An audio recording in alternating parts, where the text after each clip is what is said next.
Isang lalaking Japanese national na may warrant of arrest para sa kasong estafa ang inaresto ng pulisya nang dumating ito sa Mactan, Cebu International Airport.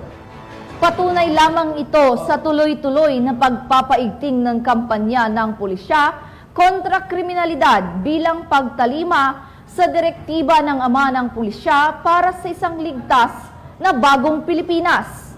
Patrolman Christian Austria sa report.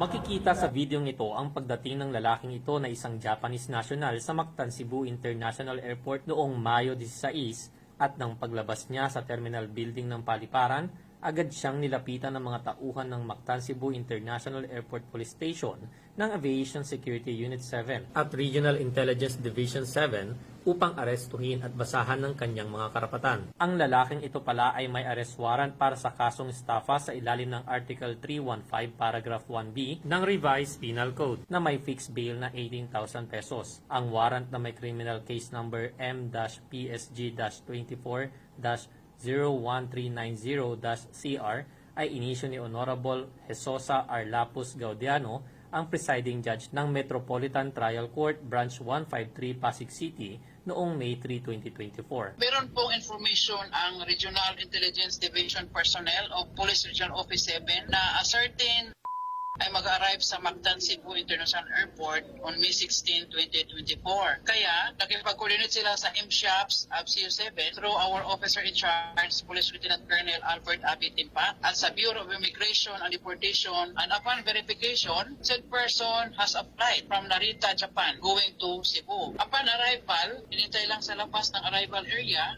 ang subject at doon na po siya in-inform na meron po siyang pending warrant of arrest for the crime of estafa. Doon na po siya inaresto. Matapos ang pag-aresto, dinala ang akusado sa Regional Intelligence Division 7 Temporary Custodial Facility para sa dokumentasyon at tamang disposisyon. Sa lahat po ng mga pasahero, whether outbound or inbound passengers, kadalasan po sila sir, hindi po nila alam talaga na meron silang pending warrant of arrest. Doon na lang talaga nila malalaman ng mga pasahero pag na-hold na sila sa immigration or makikita sa system na may kaso na pala sila. But again, this unit is always on alert to all persons or passengers who are with pending warrant of arrest in close coordination with other units. Samantala, ang pangyayaring ito ay paalala sa kahalagahan ng pagsunod sa batas at sa patuloy na pagsisikap ng PNP Aviation Security Group na mapanatili ang seguridad, kaayusan at katarungan sa mga paliparan sa bansa tungo sa bagong Pilipinas.